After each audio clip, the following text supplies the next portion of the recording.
Welcome to the BizBros podcast. My name is Kyle Nelson. I've got my co-host here, Eli Libby. And as always, we got another episode for you with a really cool guest, someone that has some great stories, some great successes. We're going to learn a little about bootstrapping, kind of how to build a company.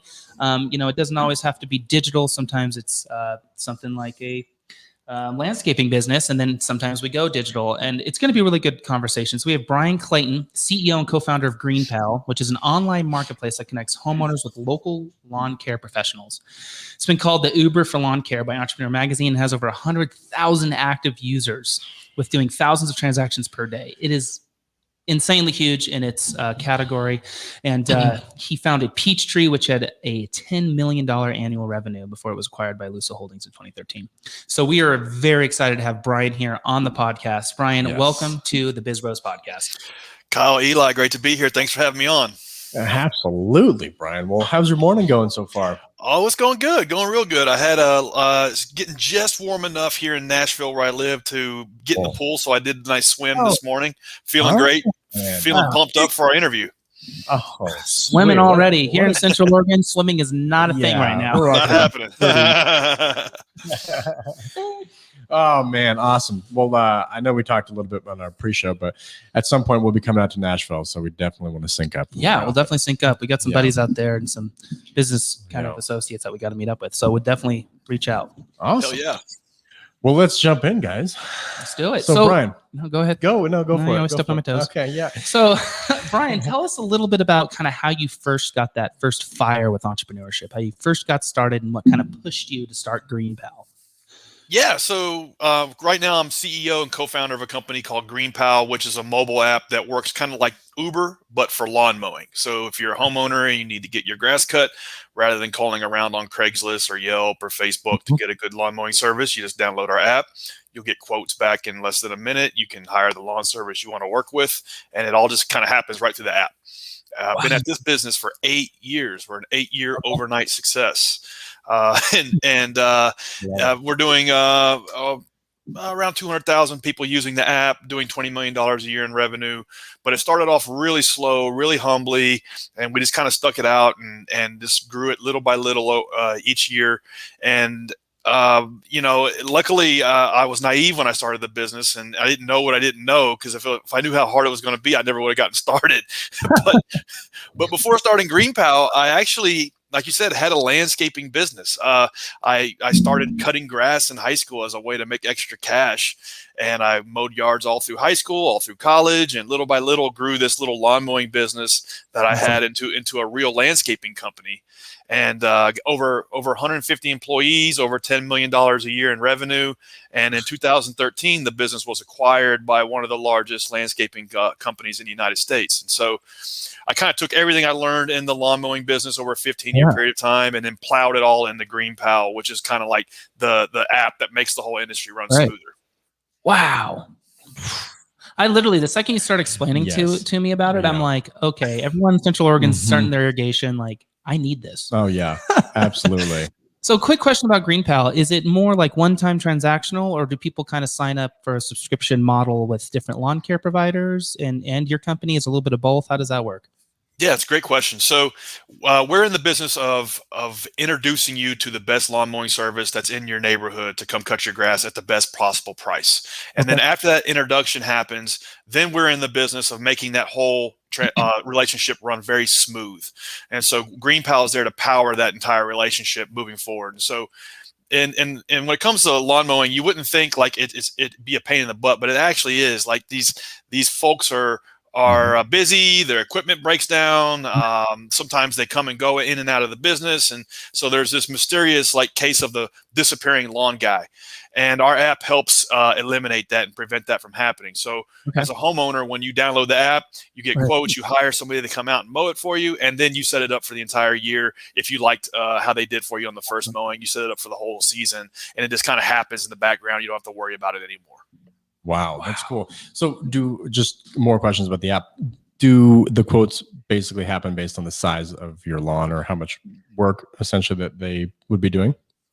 Great question. So one of the pains for a homeowner in getting a lawn mowing service to come cut your grass is getting the pricing. And so let's say you call 4 or 5 different lawn care services, maybe one will call you back, and then they have to come out and look at it, and you have to meet with them and kind of haggle over the price and what's included in that price. And so our platform streamlines that entire experience. So as the vendor, as the lawn care service, let's say you sign up, I am then presented with all sorts of data about your property. How many square feet is your lot?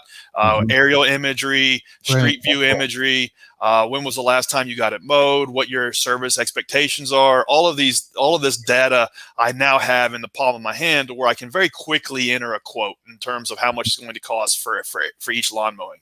Then, as the homeowner, you get 4 or 5 quotes back in less than a couple of minutes. And you can then compare them based on, okay, this is what this person is going to charge, this is what this person is going to charge. And then you can compare their reviews, and then also other data about their business in terms of how often they show up on time, how often they get booked for a second lawn mowing. And then you can make the best decision in terms of who's the best fit for your lawn mowing in your neighborhood. Wow, that is very cool. That's amazing. Wow. So what was the moment of like, what was the aha moment for you after you sold your landscaping business? What was like, oh my gosh, there's no Uber for lawn care yet? Like, how did that happen? So it was kind of a personal growth period for me. When I sold the business, I'd been running this company for 15 years, and there was like almost a melancholy period. Like I didn't have this. I had this like personal identity crisis where I no longer had this thing that a lot of my purpose and a lot of my personal identity was wrapped up in. And so I kind of went through a growth period, and I understood a lot about myself and learned a lot about myself in that period, where it's like, okay, I'm wired to love business. I'm wired to be in the game. I want to be a part of something that's growing and prospering, and I want to build a team of people that are smarter than me. And so all of these things like were now no longer in my life. And so I thought, okay, it's time to start the next business. Right. And this time I could kind of do it on my own terms, because selling the first company, I was able to effectively retire. I didn't have to work anymore. But this time I wanted to do something that was challenging, something that was unique and new, and I wanted to invent something. And like I mentioned earlier, luckily I was naive as to how difficult that was going to be. But that naivete got me in the game, and I recruited 2 co-founders, and I thought, an app needs to exist for the industry I just spent the last 15 years of my life in. It is just too difficult to get hooked up with a good service provider. And as a service provider, as a lawn mowing service operator, it's really hard to do things like get new customers, bookkeeping, get paid on time, scheduling, organizing your routes. And so I knew an app needed to exist to make all these things happen smoothly. And so we recruited 2 co-founders. We just went to work, and we started building out the first version. We launched it in Nashville, Tennessee, where I live, and we spent 4 years just in Nashville trying to perfect and make it consistently delightful for both sides of the marketplace, and really figure out the wants and desires of each side of the transaction and strike that balance between the two.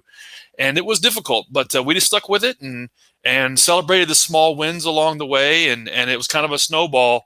It got bigger and bigger and bigger. And here we are 8 years in, and we're profitable, and we got a good team working on the product. And now it's actually starting to get fun. Whew. Wow, what a cool story. Growing up, did you have entrepreneurial roots within your family, or did that just come? What sparked your entrepreneurial roots to mow lawns at an early age? I don't think I got it by way of like DNA, but I think I was dragged into entrepreneurship kicking and screaming by my father, who got tired of me asking him for money to buy a new pair of soccer cleats. And he said, I tell you what, the neighbor actually told me the other day he needs somebody to cut his grass. So you can just go mow the neighbor's yard. And he made me go mow the neighbor's yard. I was like 15 years old. And luckily he did, because that stuck with me. I was like, holy crap, I can do this and make $20. I don't have to beg my parents for money anymore. This is awesome. And so I remember the first thing I did after I got paid for that first grass cutting is I went back to my old school desktop computer, and on like Microsoft Word, I printed up a bunch of flyers and passed out a bunch of flyers all over the neighborhood, and had like 10 customers that first summer, 15 years old, making, $300 or $400 a week. Yeah, it was awesome. Yeah. Right. I have a super similar story too. When I was 15, I started doing weed whacking because we had weed abatement in our HOA that we lived in. And so I was like, these guys are paying like professionals $200 a piece. Let me see if I can get it for 75. And as a 15-year-old, $75 is like game changing. You're like, what? Absolutely. And I just started, did the whole Microsoft Word thing too. And it's cool because at an early age, if you understand the value of a dollar and what it takes to make one, rather than waiting till you're older, I think it's really important. And I feel like that's kind of where the ball starts turning for a lot of entrepreneurs. It's kind of like when you get the trigger, you know, it's just like, oh my gosh, you see that it's very transactional for the dollar. Anyways, that's cool.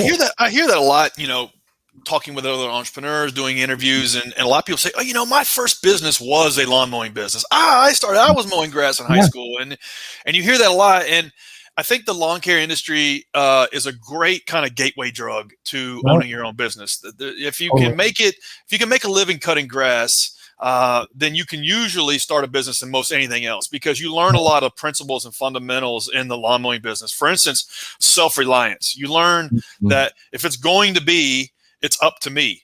And the lawn mowing business teaches you that. You got to get up an extra hour early every morning to sharpen your blades and change the oil and clean out the lawnmower deck. And you've got to return customer phone calls quickly. And you got to do a good job. You got to learn pricing, and you got to learn bookkeeping. You got to learn all of these things that really apply to every business. Lawn mowing business is a great way to cut your teeth on entrepreneurship. Oh, wow. That's awesome. I love the last analogy, cutting your teeth. That's awesome. So I know that a big part of the topic of today's podcast is about bootstrapping. And from an early start with GreenPal, you did bootstrap the company, correct? Yes. Both businesses, we self-funded off their own revenues. Very cool. And to our listeners, can you talk a little bit about bootstrapping and why you think it's so important and why you maybe chose to go down that route versus getting investors? I think that for most entrepreneurs starting a startup, raising outside capital is a bad bet for most entrepreneurs getting started. When you raise capital, it forces you to a binary outcome of either hitting a grand slam or striking out. And the reality is that the odds of you hitting that grand slam are probably 1 in 100. Right. And so you potentially can waste, 5-6 years, a decade of your life building something that if you had just bootstrapped it, you might have had a $10 million business. But because you put rocket fuel behind it in terms of venture capital, it's almost like attaching rocket boosters to the side of a barn. And you go too fast, too quickly, and it just blows apart. So that's what I see just as an observer of startups. And I really didn't want to do that. I really wanted to take a pragmatic, consistent, slow and low approach to building the business. And I knew that if we funded it off of its own revenues, that we would never get like too far ahead of our skis. We would never get to a point where we were just going to crash and burn. But on the other hand, it makes it's really difficult to self-fund a business, particularly a tech product and a marketplace like we've built. It's really, really hard. I didn't take a paycheck for like the first 5 years, and my co-founders worked nights and weekends and still kept their day job. So it very much requires like a level of conviction and like a belief and a fire in your belly to make it happen. But if you fund the business off of its own revenues, like revenues are the best form of financing because it crystallizes your thinking and like it makes it really, really hard to like focus on things that don't matter. And you can always like if you're funding the business off of its own revenues, you always revert back to the customer and you always revert back to solving their problem. And so it kind of is like this course correcting thing that can almost be a benefit. And another thing I've noticed is that like necessity is the mother of invention.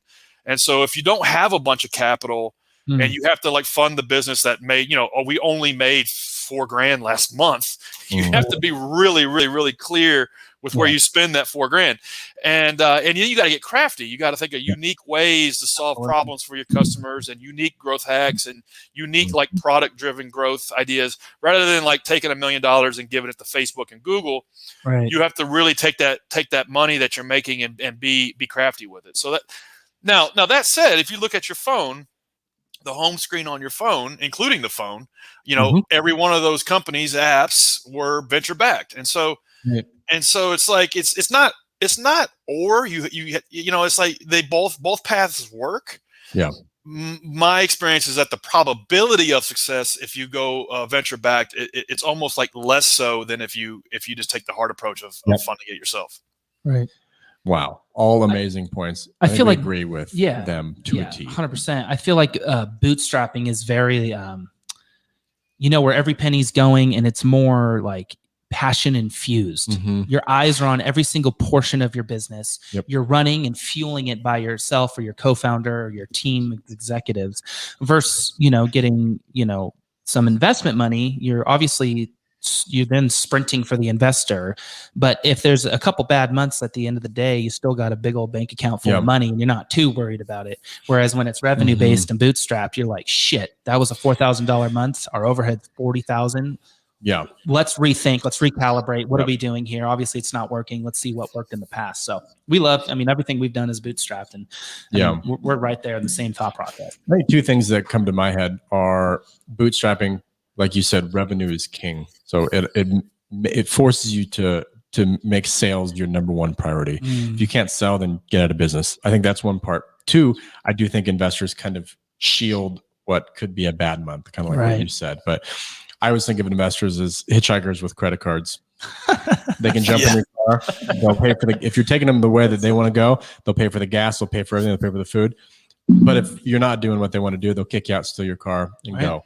So yeah, absolutely. And it's particularly like in the early days when you're trying to find product market fit, and you get sidetracked and you build a product that investors love and not one that customers love. Right. And that's a recipe for disaster. And it's kind of zooming out and taking inventory. Like you look at Y Combinator, these guys are the NFL of the NFL of seed investors.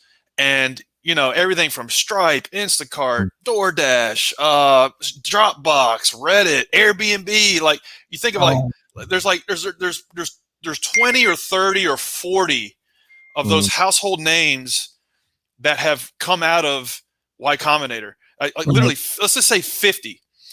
But on the other hand, Y Combinator has funded over 4,000 startups in 15 years. And so you look at okay, there's 50 that matter, but there were 4,000 teams, 4,000 entrepreneurs, 4,000, 4,000, founders with a dream that didn't have a successful outcome. And so just those dynamics are sobering.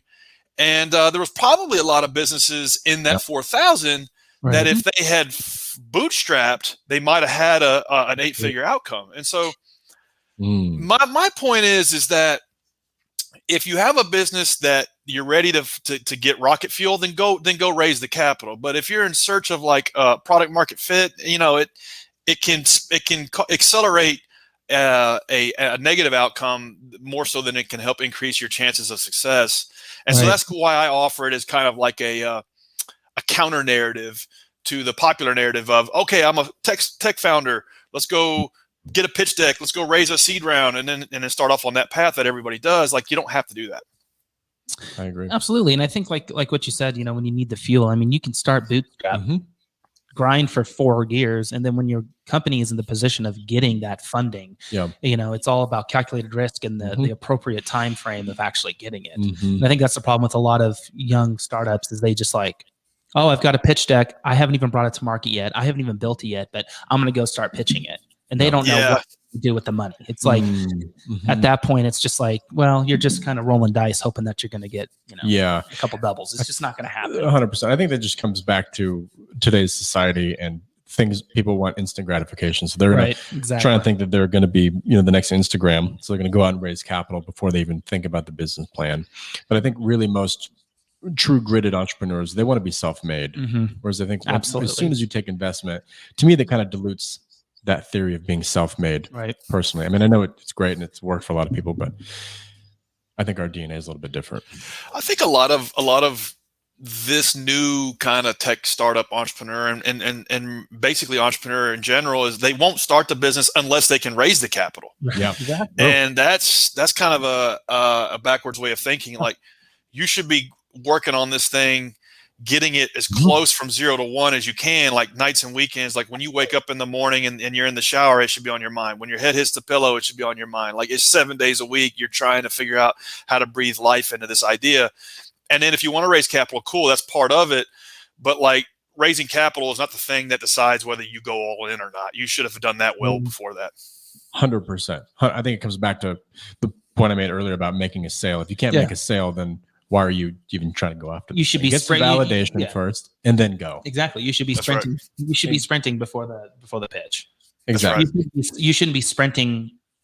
You shouldn't be sprinting like to build a pitch. You should be sprinting with your company, and as you're going, build the pitch. You see what I'm saying? I don't. Yeah. Absolutely. Let's talk a little bit about exiting companies. So you've done that once or twice, correct?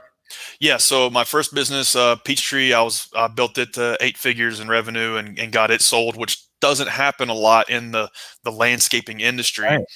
Yeah. And that was something that I learned a lot of lessons along the way doing. You know, if you're going to, whether you have like a lifestyle business and, you know, you have dreams of selling it one day, you know, ideally you work a 5-year plan and you build the business to sell. In fact, there's a great book called Built to Sell that every entrepreneur that has dreams of selling their business needs to read, because it talks about how to build the systems inside of the business to where it could be acquired. And it was not one that I did correctly out of the gate. I kind of had to reverse engineer a lot of these things into my company in a very short period of time. Whereas if I had worked a 5-year plan, I probably could have had double the outcome that I had.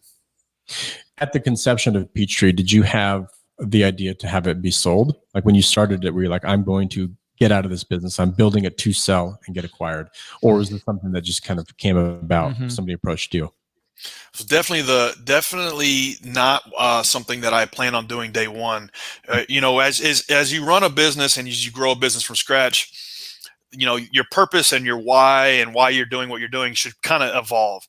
And I think if you're doing business right, you as a person should like completely reinvent yourself every 5 years or so. And so for me, like in the early days of starting my landscaping company, you know, I just want to make some cash. And then 2 or 3 years went by and I was making good money. And then I thought, man, I'm good at this and I'm working my ass off, but it's actually working.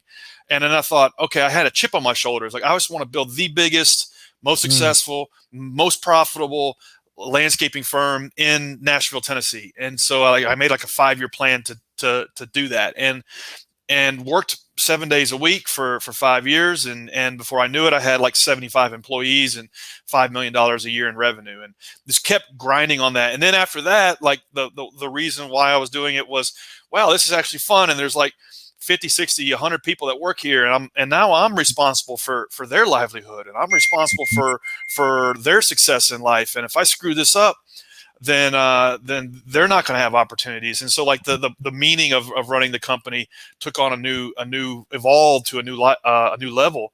And then after I realized I wanted to sell the business, it was because of my personal development. Like I realized, okay, I've taken this thing as far as I can. I've ran it 15 years.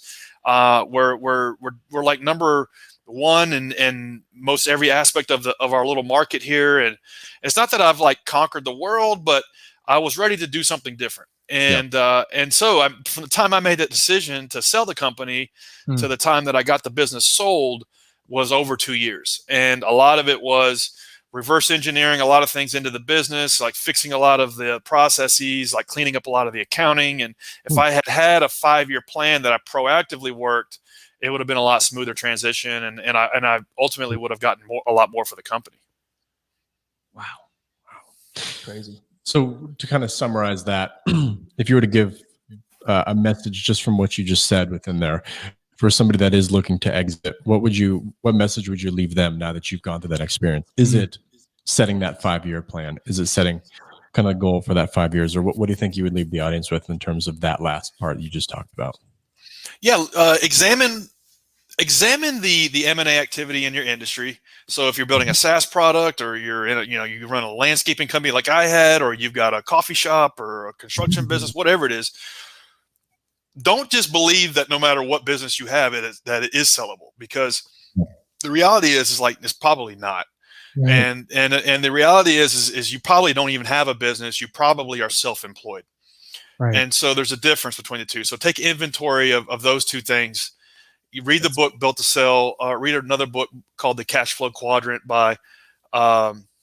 Robert Kiyosaki. Yeah, there's a name slipped my mind.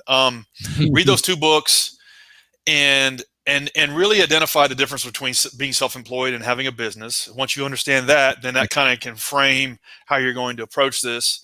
And then take inventory of the M&A activity that's happened in the last decade in your industry and look at what those targets might be. Okay, well, this company was doing $5 million a year revenue, or this company was doing $50 million a year in revenue, and look at those targets and then figure out how you're going to get your business there. And then lay out a 5-year plan to get your business kind of in the same shape as some of these other acquisitions. Because if you're too small, you won't be acquired. And then work with a broker or an investment banker that is like focused on your niche, your industry. And it's okay. These folks will talk to you well before you're ready because they know that there's a long nurturing process for this stuff, and they have 100 people moving through the pipe, and so it's okay. Like reach out to them now, and then develop a plan that might take a minimum of 2 years, but probably more like 5. So proactively work, and then when it comes time to ready to do the outbound, do the outreach for M&A, you're ready, and it'll just be a much smoother process than if you just kind of like battering ram your way through it. I think that's great. I mean, reverse engineering is key, right? I mean, if you say, okay, I need this business to be 1 million in revenue, I'm at 100,000 right now. Okay, let's work backwards. Yeah, right. I totally agree. Brian, did you have a mentor as you went through this? I think what I'm getting at is you set this 5-year plan. Did you tell anybody about that, or maybe a mentor that helped you stay accountable to that goal? I think the idea of like go out and get a mentor is great. Yeah. But in 20 years of business, I have never really been able to get mentorship from somebody who has done what it is I'm trying to do. Yeah.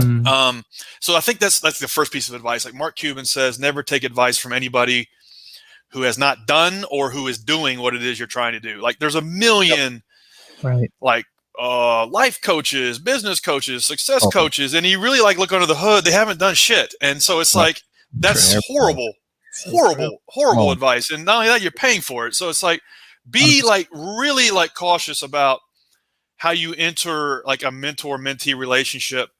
Because a lot of times like it can steer you the wrong way. And so for me, like what's worked for me for 20 years of business, I have mentors, but they never met me. I've never met them. And so it's like, I read every book I can. I listen to every podcast I can. I watch everything on YouTube that I can. And it's like, there are people who have built 9-figure businesses, billion-dollar businesses who are giving the playbook, and I am consuming that, and they are mentoring me. But it's asynchronous. It's not like I'm hitting them up on LinkedIn. Hey, I want to pick your brain. Like they don't have time for me. But they are putting out the information that I can consume. And that's how I get mentorship.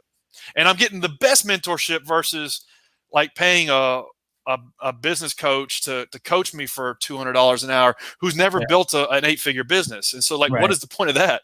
Yeah. Couldn't agree more. We've talked to a lot of business coaches over time, and then we open up the hood and we're like, yeah, I don't know, man. Like you're telling us how to build our business, but we've done more revenue than you've ever done. The reality is like the successful people who have built 8- and 9-figure businesses, they don't give a damn about coaching for $500 or $1,000 or $10,000 an hour. They're already rich. And so it's like to get this information, you kind of have to go seek it out. And a lot of times it's already there. You just need to like consume it. That's huge. So what are some ways that you keep yourself accountable? So you have these 5-year goals. Is that just something built into the grit throughout the years of building these businesses? Or is there a certain way that you kind of hold yourself accountable to those 5-year goals? It's strange. I have like massive ambition all the time, but I'm also super lazy. And so it's like, it's hard. And so what I do is what's helped me like stay accountable in almost every aspect of my life is little tripwires. And so for me, like fitness is a big part of my life, but I hate getting up at 5 o'clock in the morning and working out. And so I will make a commitment to a friend or somebody else who's doing kind of the same thing to be a certain place, or like on ClassPass, I'll do like a Barry's boot camp or something. And like on ClassPass, if you don't show up for a class, they charge you $20 to your credit card. And it's really screwed up, but it's how their model works. And so I know, like, if I don't get up at 6 a.m. and like be at Title Boxing, I'm going to get dinged for $20. So it's like a little tripwire to hold me accountable to do the stuff I need to do. I also do that in business. And one way that I do it is that I will go, first off, I learned one thing. It's better off to like hire the best for like an hour a week than hire somebody who sucks for 40 hours a week. And so it's like the best that makes like the best CPA, the best SEO tactician, the best CFO, the best legal person, the best marketer, the best content creator. It's much better to hire them for like whatever they make, $100, $500 an hour for like 5 hours a month than to hire somebody who like just graduated school or has never really done anything like for 40 hours a week for $500 or $1,000 a week or whatever. So that's one thing I learned. And so I'm paying like top dollar for top talent. And I know when I interact with them on a consistent basis, I got to have my game together. And so that means like I've got to have like all the ducks in a row that they need to execute what they're doing. And so like just that little tripwire is like, okay, on Monday morning, I've got a call with my head of PR, and this lady makes $350 an hour. I better damn well make sure that, somebody on the team has done 100 pitches. Absolutely. and what the feedback is on that. So like these little tripwires to hold myself accountable as a leader, as somebody who's like guiding all of this team and like executing. It's something that works for me, and like this rinse and repeat, do it over and over again. Wow. I love that analogy, tripwire. Yes. That's thank you for sharing that. That's I very cool. I really think our audience is going to love that. Yes. Yeah. I mean, I'm going to apply that to my own life. That's like tripwires. Yeah. There's always awesome, Brian. Yeah. So we all struggle with this stuff. We all struggle with discipline. And so a tripwire can help be that forcing function to cause you to do what you got to do. And it works for me. I love it. So Brian, as we wrap it up, what's kind of one last thing that you hope that you're aspiring others to learn from your message? If you're listening to this and you're not in business, get in the game, because only when you're in the game can you win. And so like building a business, being part of a business can be the thing that is your vehicle to make something of your life. We got a limited amount of time here. The first 20 years really don't matter. The last 20 years really don't matter. So we really only have like 20, 30, or 40 years that matter. And that's if we get lucky and live a long life. And so really take inventory of that and look at a business as the vehicle that if you really pour your soul into it, you can make something matter of your life. You can create purpose in your life. You can live an interesting life. That's what 20 years of business has taught me, is that if I didn't have that, I probably would have lived a pretty dull, meaningless life. But the business is the thing that gave me that purpose. So that's what I would leave your audience with. Absolutely. Couldn't agree more. It just takes that first step. Fire it up, Brian. I love flip the stepping stone, just get moving. It's the only way that you're going to start learning. Amazing. Fail and fail fast. Exactly. I agree. Thanks, Brian. If people wanted to kind of follow you, learn more about your message and kind of and who you are, where could they find you? Yeah. So anybody listening to this doesn't want to waste time cutting your grass, just download GreenPal in the App Store or Play Store. Anybody wants to reach out to me, I've been hanging out on LinkedIn a lot lately. Just shoot me a connection on there. Cool. Awesome. Well, thanks, Brian. We appreciate your time, man. And hopefully we'll have you on another time. Yes. Hey, thanks for having me on, Kyle and Eli. I really appreciate it, guys. All right. Thank you, sir. Well, thank you so much for joining us on the BizBros podcast. That was another epic episode of the podcast. And if you haven't yet, please follow us. LinkedIn, Instagram, Facebook. Type in BizBros and subscribe to anywhere that you can hear our podcast. We'll see you soon. See you guys next time.